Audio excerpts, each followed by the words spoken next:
Thank you again for doing this, Paul. Thanks for the invitation. Y buenas tardes a todos. Gracias por acompañarnos. Para mí es un placer presentar al doctor Paul K. Matsuda. Él siempre ha mostrado muy buena disposición con nuestra universidad. Creo que tengo que empezar a... You don't mind if we record, right? Not at all. Ok, Eder, ¿quieres empezar a grabar? Sí, ya está. Ok, él siempre ha mostrado buena disposición, ¿no? Con la universidad, sobre todo con los departamentos de lingüística y el de lenguas extranjeras, cuando le hemos extendido una invitación. Y esta es la segunda vez que nos visita, esta vez en modo virtual, ¿no? El doctor Matsuda es profesor en la Universidad Estatal de Arizona, conocida como ASU. Es director del Second Language Writing, ahí mismo donde trabaja con estudiantes de doctorado en la escritura en segundas lenguas desde distintas disciplinas y perspectivas. Él es fundador del Simposio en Escritura de Segundas Lenguas, fue presidente de la Asociación Americana de Lingüística Aplicada.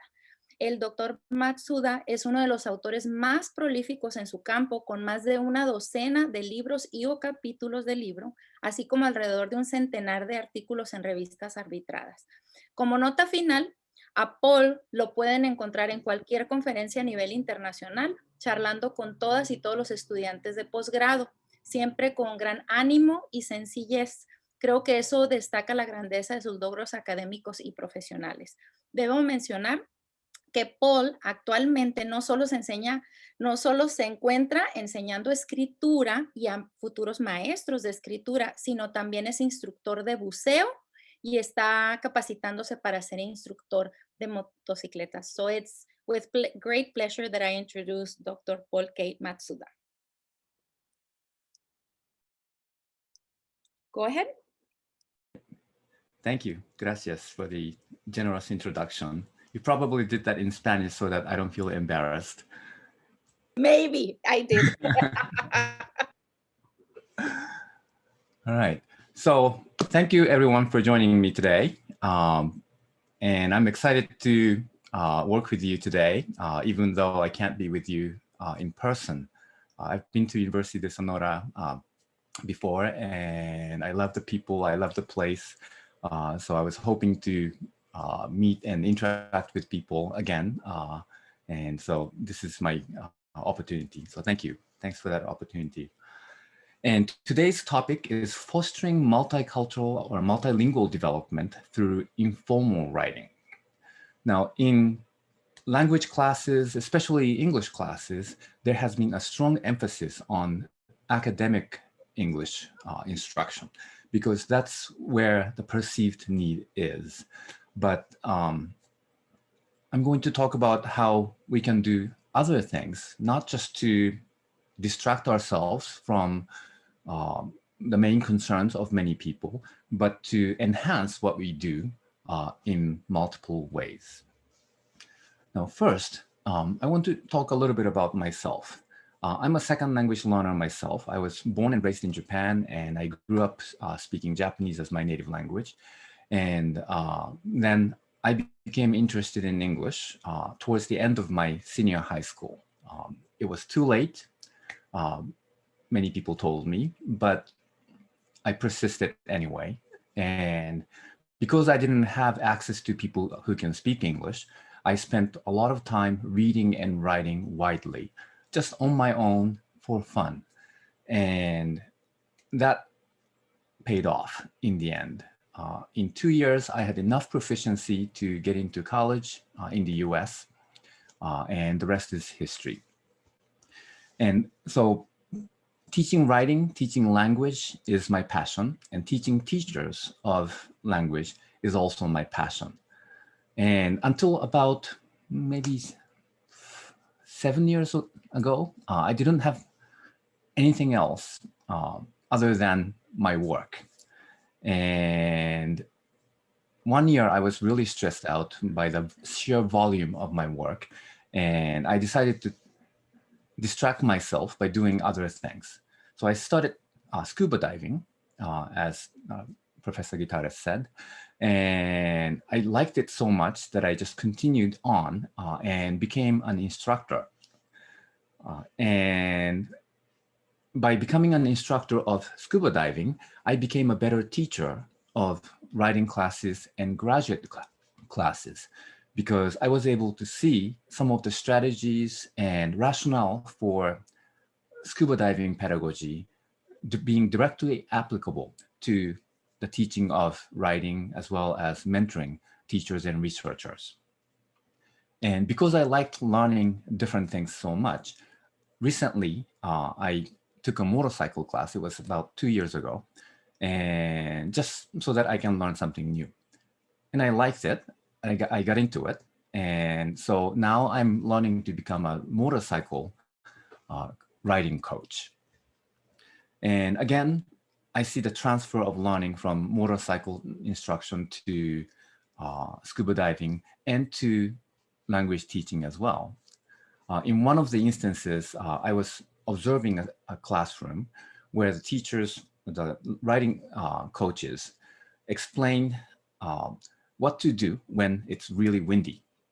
When there's a strong wind, the motorcycle becomes unstable, so you have to push the handlebars, right? And so that was how the concept was explained. And then on the final exam, one of the students, who was a Chinese speaker, was not able to correctly answer the question related to this question because the exam itself used a different phrasing. It said, you need to adjust the input on the handlebar.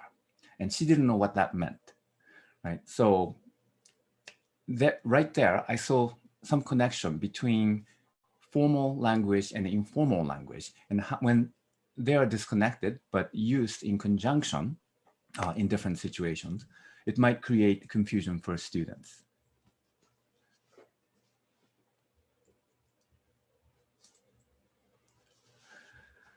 And so that's just one example, but among other things that I've learned through scuba diving instruction and motorcycle instruction is the importance of scaffolding. Rather than expecting students to be able to do everything all at once, breaking down the task into smaller, manageable pieces is an important way of facilitating learning.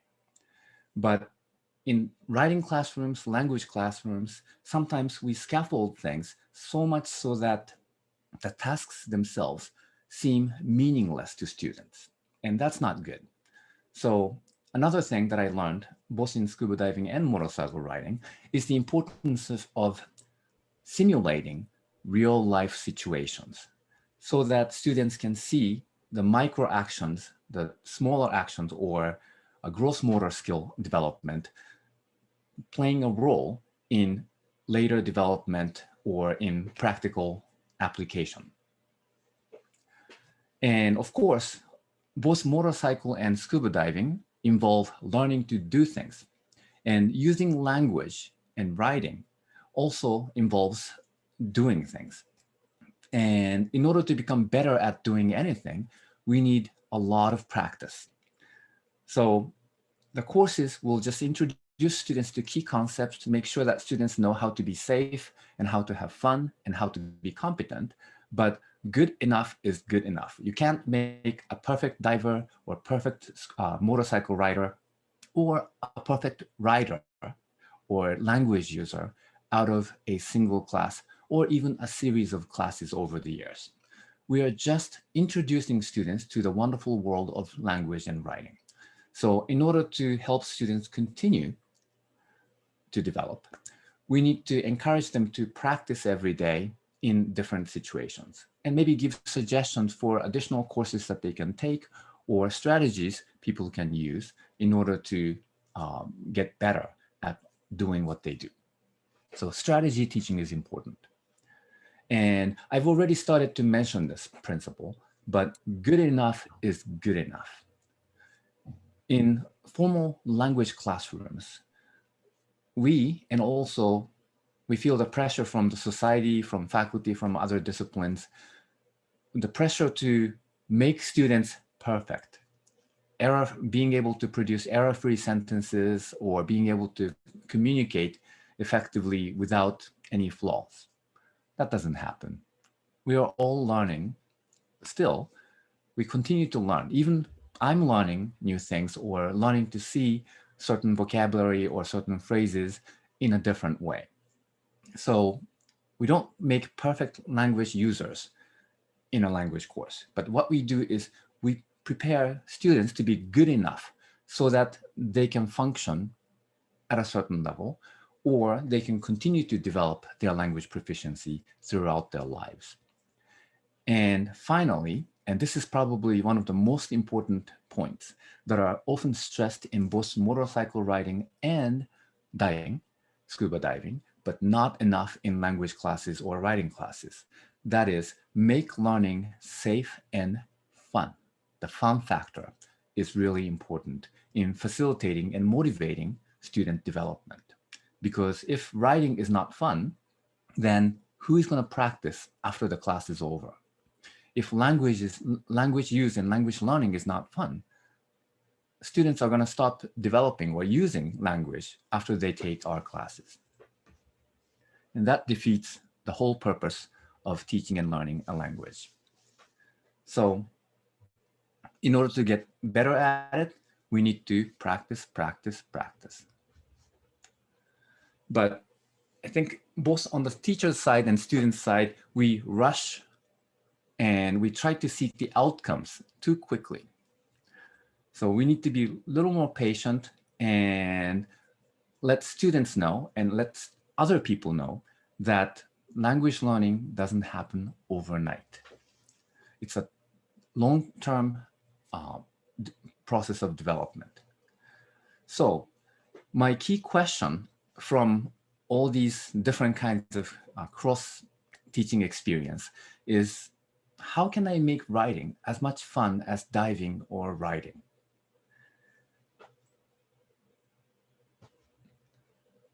And my tentative answer at this point is to focus on competence building rather than competence testing. We feel good when we can do something, even at the limited level. Even at the beginning level, if you can ride a motorcycle and go straight for a few seconds, that's a major accomplishment for a first-time rider, right? And that's exciting and that's fun if it works. And when somebody's watching and saying, yay, that's great, you were able to do it, that makes it more fun. And because it's fun, they want to do it more. And when they do it more, then they get better. That's competence building. And the opposite of competence building that happens in the classroom is competence testing. Now, testing is important. At the end of the semester, we may need to assign grades. And if we don't have fair tests, then we could be assigning grades on the basis of our own personal preferences, etc. And that's not good. But putting too much emphasis on testing from the beginning, too much emphasis on perfection, well-formedness, good performance, maybe too much too soon. In order to facilitate language development, and any kind of development for that matter, we need to allow students to experiment, make mistakes sometimes, as long as it's not dangerous, right? And make classroom a safe space to make a mistake and then try again and just laugh at it, right? Rather than feel that students are being punished by getting bad grades or being stigmatized by other students or being embarrassed. Now, what do you think is the most important criterion in writing assessment?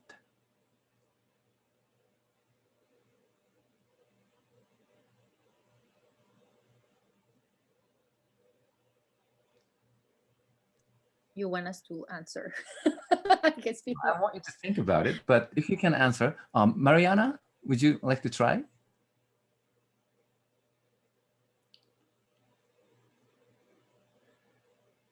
There's no grading and there's no punishment for getting it wrong because I didn't give you enough context. So it could be anything. So give it a try.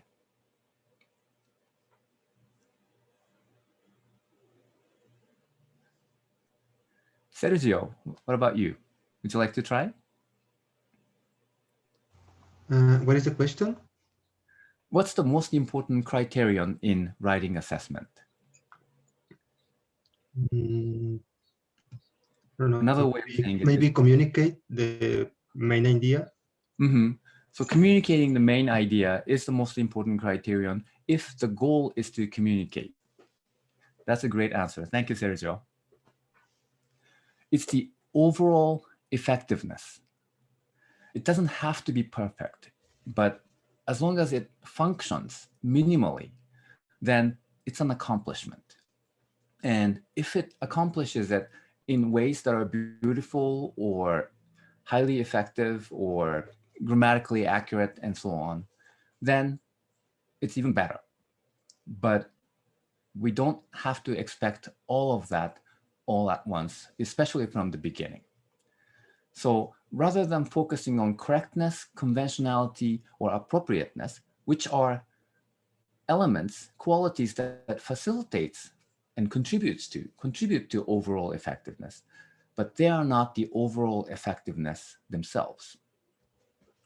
We need to focus on communication, like Sergio said, or composing and learning, how we can communicate effectively and how we can compose, develop our ideas and put things into words effectively and not necessarily efficiently, because writing can be a time-consuming process. And the overall effectiveness of learning. Are you getting the gist of it? We may provide lots of information, but we can't expect students to memorize everything. And that's besides the point. But if students get the central idea, and if other ideas and information that we provide facilitates students' development of those key learning concepts or learning objectives, then we have achieved overall effectiveness in learning.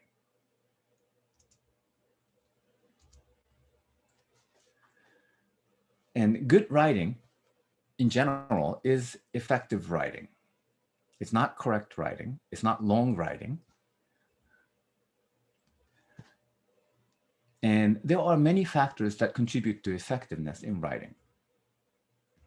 Here they are. The situation. Who asked you to write? Why is this communication necessary, right? That's a situation. And we need to think about that in order to respond to the situation appropriately. What's the purpose? Is it to give information so that people can do something? Or is it to just inform people so that they will avoid doing something? Or is it to persuade people or to entertain people or to encourage people, right? There are different purposes for communication, and we need to define and understand what we are trying to accomplish.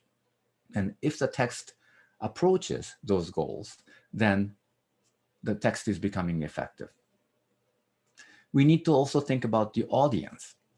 Who are the listeners? And when you use formal, sometimes English teachers who are not specifically trained to teach English, they might use informal expressions, colloquial expressions, in order to make it easy for students to understand. But the paradox is that for non-native English speakers, sometimes informal idiomatic expressions, culturally loaded phrases are more difficult than formal academic vocabulary, right? So we need to think about the audience as we choose what kind of information to provide, how much emphasis we put into our communication. And what other people typically do in that situation, the genre, is also an important consideration. But you don't have to sound like everybody else in order to be effective. But when you sound like other people, use the strategies, features of language that are commonly found in that context, it helps facilitate the communication. And of course, language, if we are using a completely different language, we may not be able to communicate. But if we are approaching the target user, our audience familiar language gradually, even if it's not perfect, then we are approaching effectiveness. And another consideration is who the writers are.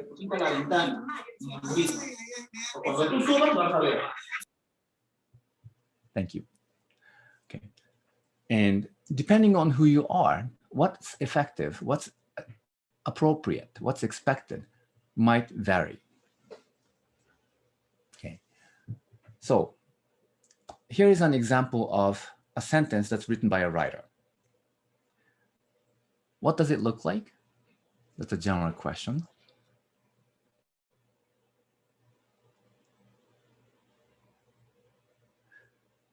Maybe it's a birthday party, a conversation between a birthday girl and her friend. Or it may be something that's written on a birthday card, right? Now, what do you think about this sentence?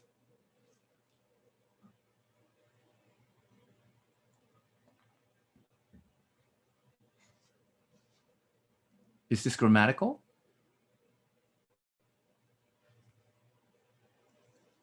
Arthur, what do you think?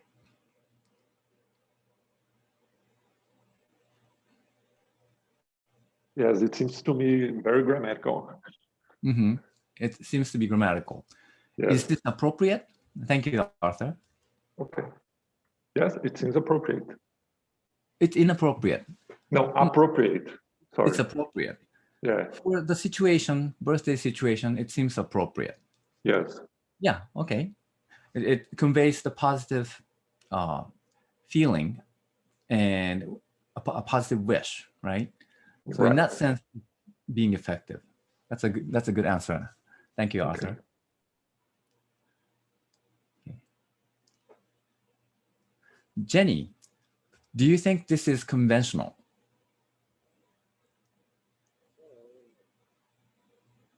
Jenny?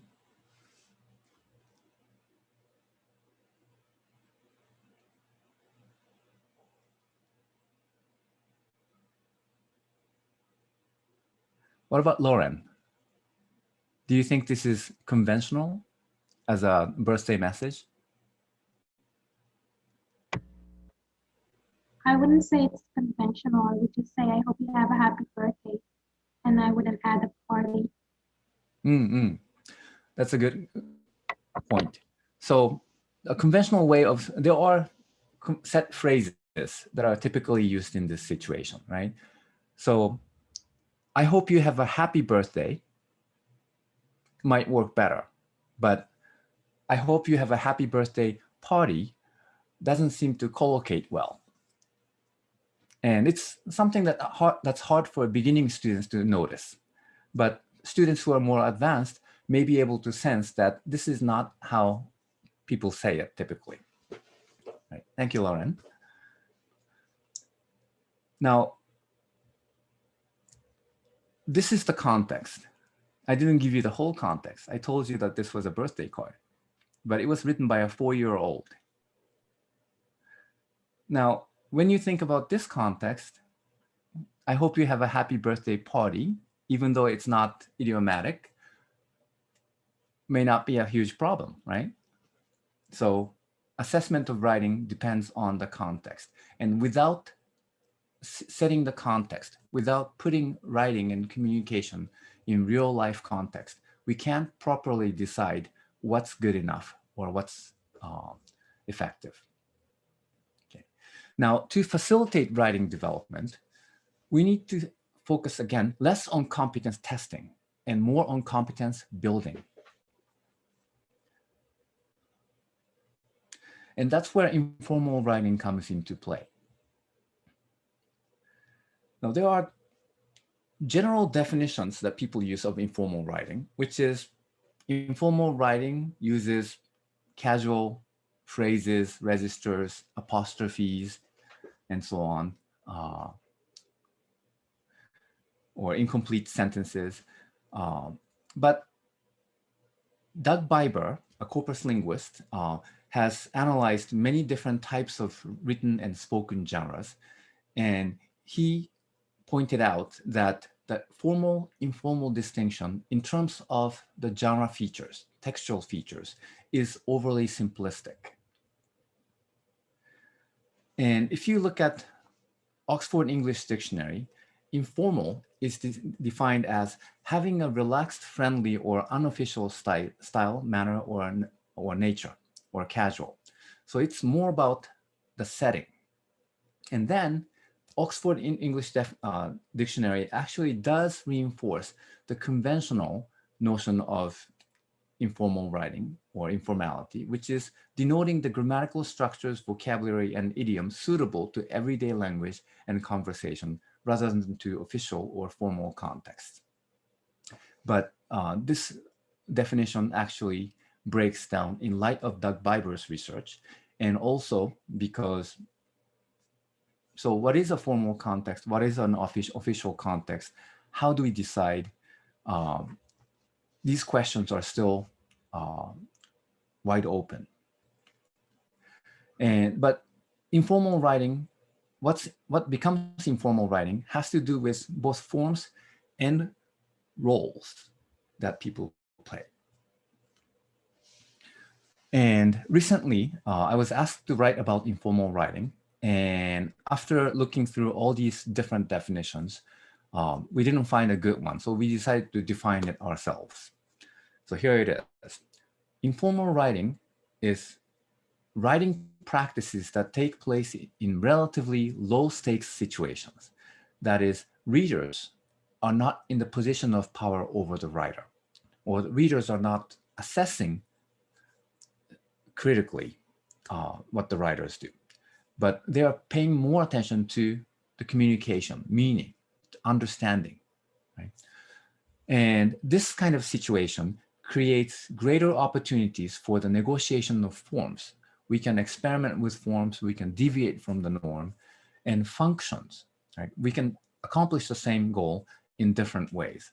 And also, we can negotiate the reader-writer relationships. And because of the opportunity to engage with language in more varied and relaxed ways, informal writing provides a context in which language and literacy can develop.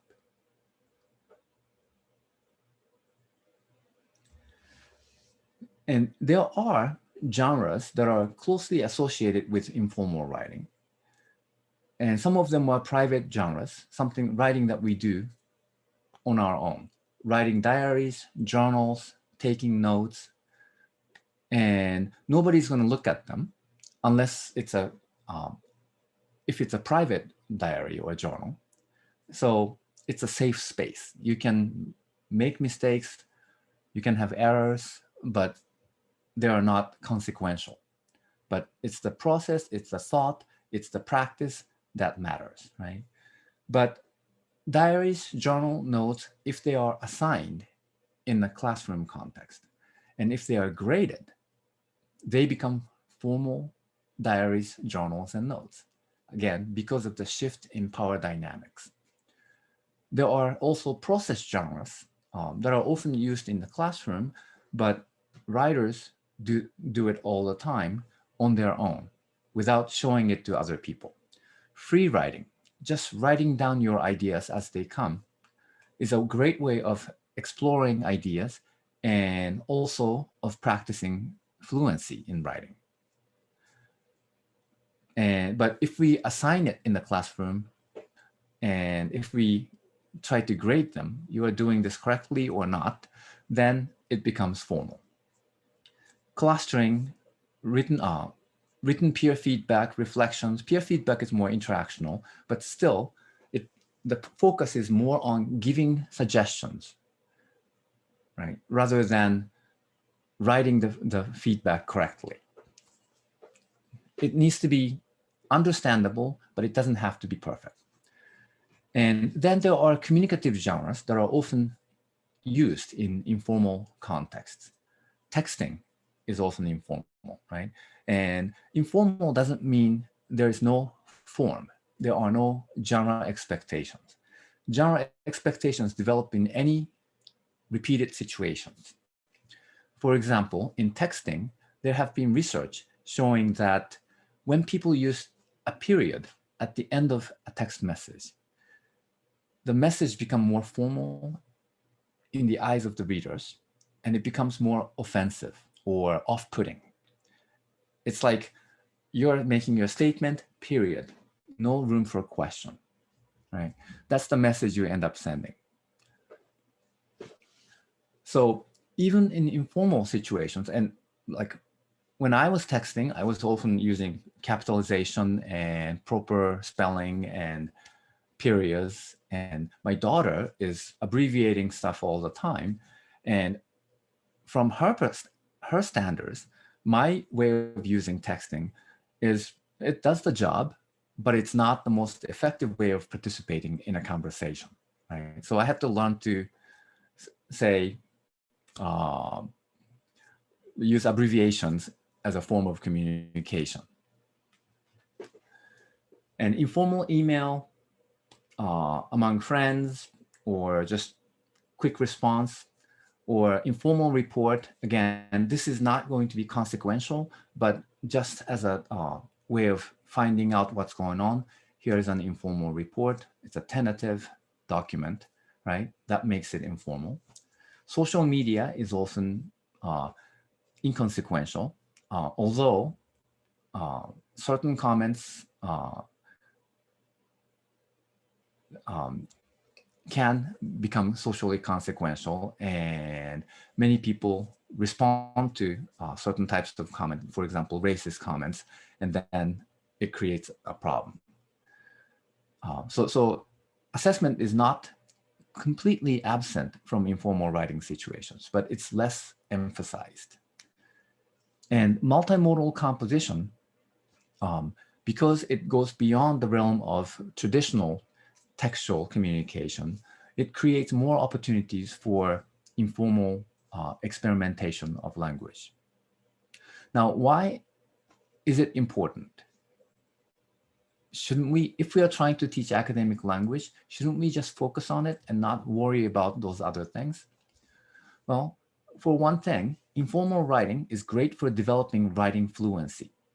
Now, fluency is not everything, but it does help a lot. If students can produce a lot of texts quickly, then they can't practice enough, and accuracy, when you're trying to be accurate and not be able to produce anything, that defeats the purpose as well, right? So balancing accuracy and fluency is important. And by writing, even when students make mistakes, students can develop language proficiency. And informal writing is great for recording and remembering. And these days, that's the only reason that I use writing, or at least handwriting, right? I don't do any academic writing or communicative writing by hand, but we do a lot of other kinds of writing, informal writing in everyday life. So it's practical and applicable. And informal writing, because the focus is more on the ideas and the effectiveness rather than, or the functions rather than the form, it facilitates better reflections than formal writing assignments. And informal writing is a great way of exploring and developing ideas, because we are suspending assessment. So it's like brainstorming, right? We don't judge what we are thinking right off the bat. We wait to let all ideas come out before we choose ones that are viable. And because it doesn't have a lot of pressure, a lot of task loading, we can use informal writing to help students think about what they're thinking or how they are doing it. So we can raise metacognitive awareness among students. And by the way, metacognitive awareness turns out to be one of the key factors in learning to do things. You know, when you compare people who think about what they're doing, as well as people who practicing, they tend to perform better and learn more quickly than people who just do it without giving it a thought. Right? And informal writing can also be a way of building and negotiating reader-writer relationships, which is an important aspect of writing. But in formal academic writing, we tend to fix students' identity position as that of a student or that of an academic. But students are not yet completely, fully immersed in academic exchanges. So they're asked to take on an identity that is not necessarily their own yet. But informal writing allowed students to take appropriate author positioning because it's more familiar to them, because it's more relevant to their everyday lives. Now, why do we need to teach informal writing in the classroom? Isn't it enough to just tell students to do informal writing on their own? Well, informal writing is important in its own right. We don't, if we don't teach informal writing, then students may not be able to use writing effectively for reflections or coming up with ideas or for drafting. It takes practice. And informal writing can also facilitate the development of formal writing, or it can work in service of formal writing, although it doesn't have to. They are both important in different ways, but they can also complement each other. And informal writing can facilitate language and writing development. I've already said that. And finally, informal writing doesn't come naturally. Just I had to learn how to text appropriately with teenagers. We have to learn to write in a variety of situations, not just informal situations. And here are some of the specific ways in which we can incorporate informal writing into our teaching. One of the strategies that I like is frequent ungraded writing. I ask students to reflect on what they are learning, what they have read, and so on, every week or for every class. And at the beginning and end of class, I might have students do some reflections so that they will have a chance to process what they learned. And everybody will be probably focusing on different things, and that's okay. The time that they spent thinking about language, thinking about what they have learned is an important part of the learning process. And because it's frequent and ungraded, it's low stakes, so students are not under pressure and they can focus on learning or getting the work accomplished rather than writing correct sentences. Reflective writing, and I've already kind of mentioned it, when students read something, I have them reflect in writing. When students have discussions, I have them reflect in writing. Even a sentence, even a few sentences is sometimes enough to help students focus and capture the most important points from their learning experience.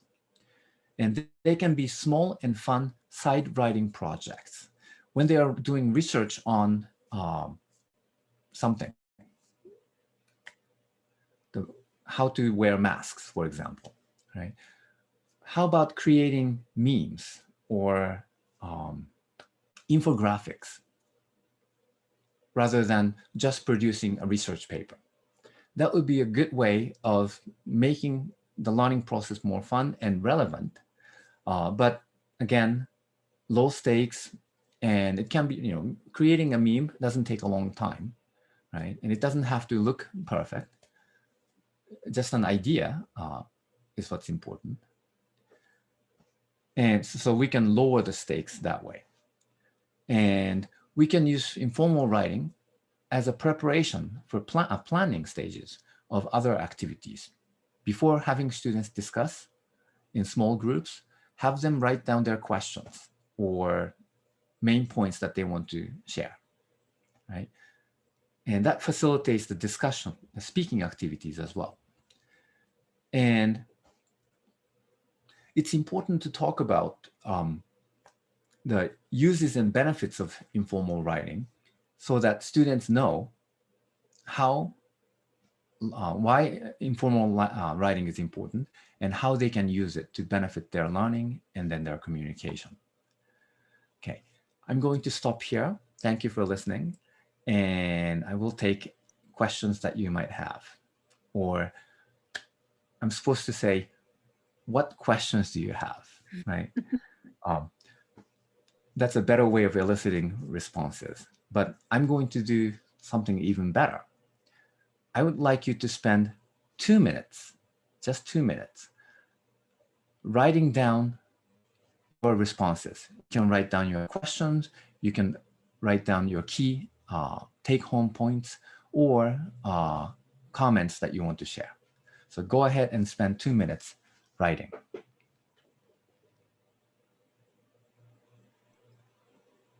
Can I just say, aside from thank you, that if somebody wants to ask a question and they feel their English, I can help out. Yeah, is that okay? Huh? Sure, that's fine. Or you can write down your comments in the chat space as well. Mm-hmm. Okay. And the reason I'm giving you the 2 minutes to write down is so that you have the time to formulate your questions. Okay. So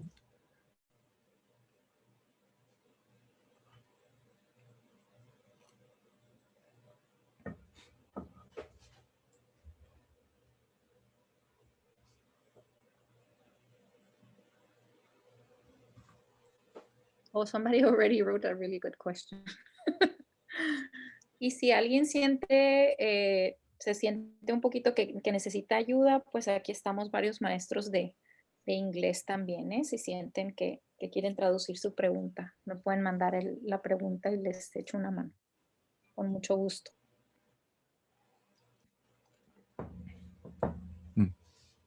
okay, I'm going to give everyone the chance to write. So let's wait for another minute.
Okay, so I hope everyone had a chance to articulate your questions or important learning points. And I'm going to address Fernanda's question and also Carmen's follow-up question, which is in Japanese language classes, teachers often emphasize formal register, and there's little room for making errors. There's a lot of assessment. I think that's typical in language classes. And one of the reasons that I'm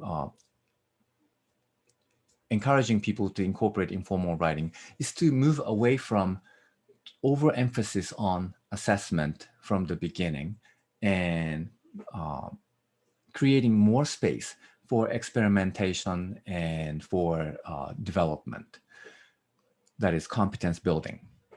And Fernanda's point especially is about how in Japanese, there are formal registers, and there are at the end of the sentence or end of the phrase, people would add certain endings, particles, or not particles,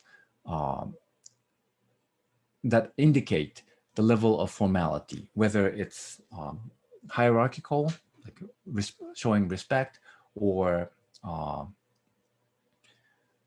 being deferential. And these features are commonly taught because Japanese teachers are trained to teach formal language for professional and business purposes, because that's what they think students are going to need. And for some students, that's true. And in Japan, there is a strong emphasis on performing like an adult or speaking like an adult or appropriately, especially for job interviews or when you're talking to professors and so forth. And so there's a bit of cultural influence in that emphasis on formal communication as well. But in the 1980s, when Japan's economy was doing great internationally, everyone was learning Japanese in order to conduct business with Japanese people. In that context, learning formal word endings, formal communication made sense. But even then, when you get to know your colleagues or when you get to know your customers, sometimes being able to talk informally might actually appeal more, right, and enhance communication, right? So language teachers often forget about these different situations that happens, and we tend to focus on the most high stakes and most typical situations. And these days, people are not learning Japanese, not so much for the economy, not so much to conduct business with Japanese people anymore, right? For that, people are learning Chinese. But primary motivation for many students is because they like anime or Japanese pop culture, right? And for those people, when they're watching anime characters talk in somewhat unique ways. They use word endings in order to identify their individual characters. And those things are not necessarily taught or emphasized in Japanese language classes, but they are intriguing, and playing with different identity positions, constructing your own word endings and so forth, can actually enhance the sense of ownership. And also it can also enhance communication, because students like to talk to each other in these like anime characters, right? So I had one of my former PhD student was a Japanese language teacher.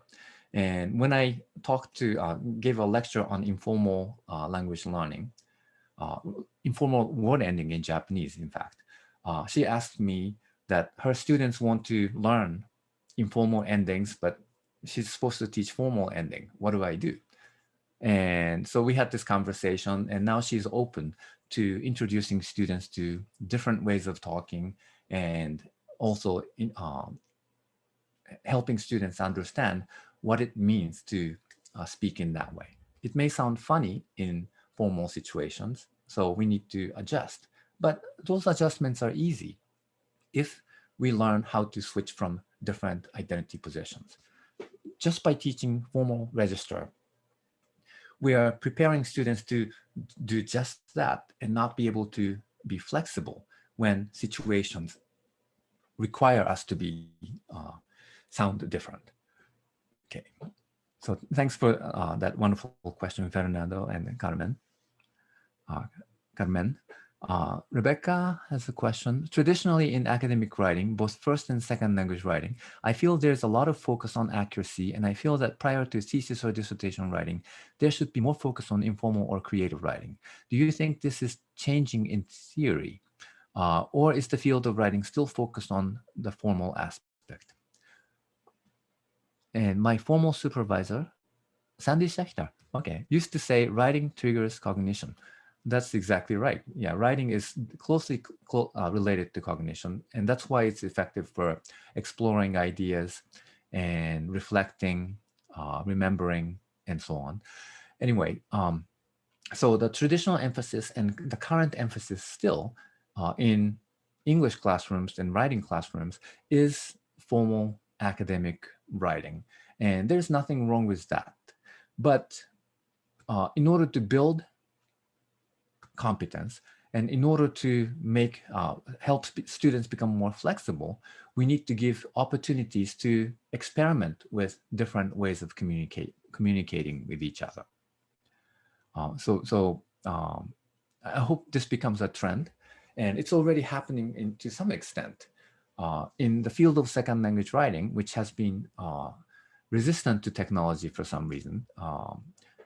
People wanted to just stick to pen and paper, traditional writing and typewriter. But many second language writing specialists are now advocating the use of multimodal composition, which could be video presentation or creating memes, social media postings, combining visuals and language to help students develop overall ability to construct meaning using all available resources. So there is a trend moving in that direction, moving away from more traditional formal academic essays. But still, the tradition is really hard to change. So it's a gradual process. Thank you. And thank you. And Carla's question is, as a teacher, how do you recommend to work with writing in classrooms with deaf students? That's a really good question. For deaf students, writing is also a second language, even in their native language in some ways. And so again, but it is a great way of expressing themselves. It gives them additional modality, additional tool for them to explore their ideas and express their ideas. So again, rather than focusing on the correctness, focusing on how they can use it to explore ideas, think differently, or to interact with other people in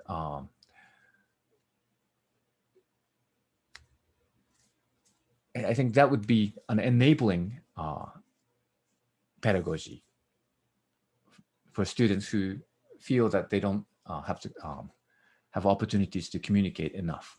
Okay. And another Carla Sanchez. It was an amazing presentation. Oh, thank you. My English is not the best, but I could understand your advice. Well, your English looks really good. Nowadays, I'm studying English, and sometimes I'm really worried about the perfection of my writing. Yes. Eventually, when you start writing theses and dissertations, you need to perform at a very high level. So we need to move towards that goal gradually. But while you are learning, we learn by making mistakes. And people in the 1960s used to think that if you allow students to make mistakes, they're going to internalize them and it becomes fossilized. Second language acquisition research has pretty much rejected those notions. We learn by trial and errors. The more we engage, the more we learn. And there's even research findings in SLA and also in second language writing that students, when they are getting the incorrect input or incorrect feedback from other students, students can still develop accurate grammar. And my explanation for that is the student is getting lots of input and they are using it and then feeling that maybe this is not accurate. And then when they get the incorrect feedback, maybe they fight back. Right? And that reinforces their learning. So do pay attention, strive to become better, but worrying about it is not going to fix the problem. We become better language users by doing more and more, right? So keep up the good work. And your question was crystal clear, so thank you. And Carmen, thank you. And Ireri, You want to read it and okay, so this is what I figured out. She's saying, I would appreciate if someone can help me with the following question. It seems that even informal writing, it's somehow standardized by English speakers. And then she asks, how would I differentiate between this kind of writing and the emergent writing from students, or that writing that teachers should teach? I don't know if it makes sense. Right. Yeah. This question actually addresses the key point of my definition of informal writing. Informal writing is not the text itself. Informal writing is the text that's placed in an informal context, that is, non-hierarchical relationship. When we try to teach informal writing genres in the classroom, and when we assess the outcomes in terms of how it conforms to the normal uses of informal writing, it ceases to become informal. It becomes formal, right? So by introducing students to different funky things that people do with writing, and then having students experiment, and then give credit for doing it, but not necessarily doing it in a certain way, we can encourage the development of literacy, language, communication, identity, and so forth. I hope that makes sense. Okay, and Ami, what do you think about informal poems or poetry? Would that be part of your idea of informal writing that could help to improve language development? I mean, would a workshop of informal poems be appropriate from this view? Yes, indeed. There are formal types of genres of poetry, like sonnet, which has certain requirements, or haiku. But without worrying about these formal requirements, if students can write something that they think sounds good, and it gives them a chance to experiment and have fun with it, right? And they can read it aloud to each other, read each other's work aloud, and kind of enjoy how we play with language. So writing poems, poetry, I think it's a great informal writing situation. And with literary text, there's less emphasis on evaluation. Although there are literary critics, who would evaluate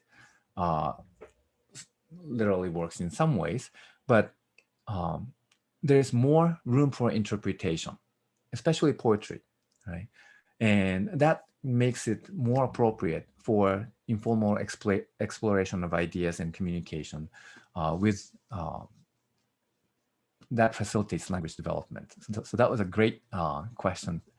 Thank you. And I think it's 1 o'clock my time. So Rebecca, shall we wrap up? Yeah, ¿nadie tiene alguna otra pregunta ya para cerrar? Y le está preguntando Sarina si ella cerraba o yo. And I would like to thank you, Dr. Matsuda, again for your talk and for coming, virtually here with us. And well, thank you for everything. And I'm sure people might contact you later. For Nancy Rubalcaba had her hand raised. Let me ask. Yeah, we have time, I guess. Yeah. I'd be happy to stay in. Yeah, that's me. Yeah, I think you already answered my question, but I will try to rephrase it. Okay, so I taught English for about 5 years. And yeah, actually, I think one of the the main things that teachers would focus on would be correcting students. And here's my question. So do you think we should train teachers on understanding why students make these mistakes? Like, for instance, it would be like language interference or just part of language acquisition. So that's my question. Yeah, that's a great question. In the 1960s and 1970s, there was a lot of effort put into understanding why students make errors. And some people argued that this was because of the differences between their native language and the target language. And other people said it's because of the language transfer. That is, the features of L1 being transferred to L2. Now, that happens sometimes, but some of the errors are completely idiosyncratic, or it's unrelated to their L1, or many of the errors actually are. And Larry Selinker came up with the idea of interlanguage. That is, the language that learners have in their head is its own idiolect, individual variety of English, which is constantly evolving with more input, more interactions, language development, and so forth. So when we see errors, it's not necessarily a bad thing. It's just that students are testing out their hypothesis, right? And rather than trying to eliminate them, let them experiment, let them try it out, and then give them less harsh or less consequential feedback. Like, okay, I'm not sure what you're trying to say. Can you elaborate? Now that's a feedback, right? Indirect. But that one is much more natural as a form of feedback that encourages students to try again, rather than this is incorrect, you need to do it again. That's a total teacher talk, right? So I think we need to learn to become less hierarchical and less judgmental, but focus more on trying to understand and create meaning together with the students. And I think informal writing, the informal context of communication, predisposes teachers to take that kind of more humane positionality in relation to the students. Okay, thank you. Thanks for the great question. I guess, alguien más? Anyone else? So with this, I guess we are done. Thank you again. Great, thank you. Talk. And I guess, you know, now in we do this with the applause, right? Thank you very much. Yeah, or you know, if you have video on, this is what the deaf community does. Yes. Although Eder, yeah, I was going to do that, but Eder has our cameras. We cannot turn it on. Okay, so thank you very much, Paul. Again. Well, thanks so much. Okay. Gracias a todos. Bye. Gracias. Gracias a todos. Nos vemos la semana que entra. Gracias. Gracias. Gracias. Gracias. Gracias.